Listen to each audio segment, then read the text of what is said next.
తెలంగాణ రాష్ట్రం 29వ రాష్ట్రంగా ఏర్పడ్డ తర్వాత జూన్ 2వ తేదీ నుంచి గౌరవ ముఖ్యమంత్రి వర్యులు కల్వకుంట్ల చంద్రశేఖరరావు గారు, అదేవిధంగా గౌరవ మంత్రివర్యులు శ్రీ పోచారం శ్రీనివాసరెడ్డి గారు, మా ప్రిన్సిపల్ సెక్రటరీ పూనం మాలకొండయ్య గారు, వీరి ముగ్గురి శ్రద్ధ వల్ల డిపార్ట్మెంట్లో గతంలో ఎన్నడూ లేని విధంగా రకరకాల స్కీమ్స్ను మనం ప్రమోట్ చేయడానికి వాళ్ళు ఒక ప్రతిపాదనలు తయారు చేయడం జరిగింది.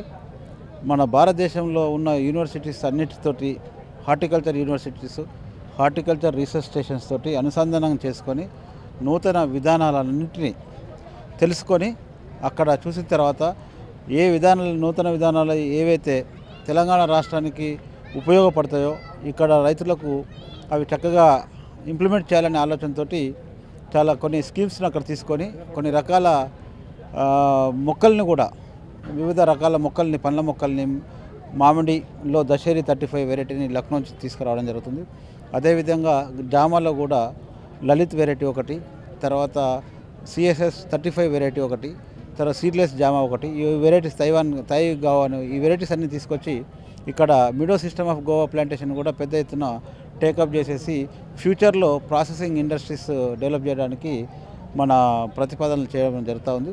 అదేవిధంగా సెంట్రల్ ఆఫ్ ఎక్సలెన్స్ అని దేశంలో ఎక్కడ లేని విధంగా ఇక్కడ సెంట్రల్ ఆఫ్ ఎక్సలెన్స్ని తీసుకొని ఇక్కడ 12.5 ఎకరాలలో గవర్నమెంట్ ఫామ్, హార్టికల్చర్ ఫామ్ జీడిమెట్లలో దాన్ని నెలకొల్పి దాని ద్వారా రైతులకు పాలీ హౌజులలో, తర్వాత షేడ్ నెట్ హౌజులలో ఈ కూరగాయలని ఏ విధంగా పెంచుకోవచ్చు, దానివల్ల అధిక దిగుబడి ఏ విధంగా సాధించుకోవచ్చు, నికర ఆదాయం ఎలాగా తీసుకోవచ్చు అనే దాని మీద డిమాన్స్ట్రేషన్ కమ్ ట్రైనింగ్ ఇవ్వడం జరుగుతూ ఉంది.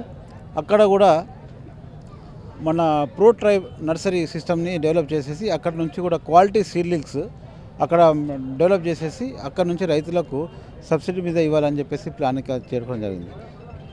అదేవిధంగా గవర్నమెంట్లో హార్టికల్చర్ ఫార్మ్స్ ఉన్నాయి తెలంగాణ రాష్ట్రంలో.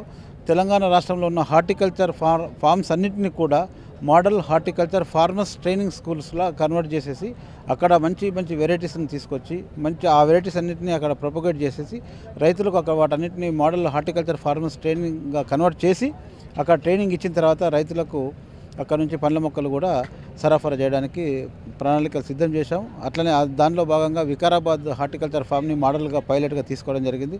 అక్కడ పూర్తిగా పనులు కూడా ప్రారంభించడం జరిగింది. దాంతోపాటు ఫార్మర్స్కి కూడా ఎక్కడ లేని విధంగా, భారతదేశంలో ఎక్కడ లేని విధంగా ఈ సంవత్సరం మైక్రో ఇరిగేషన్ సిస్టమ్స్ని 430 కోట్లతోటి పెద్ద ఎత్తున 1,25,000 ఎకరాలలో టేకప్ చేయడానికి ప్రణాళికలు మంజూరు చేయడం జరిగింది ముఖ్యమంత్రి గారు.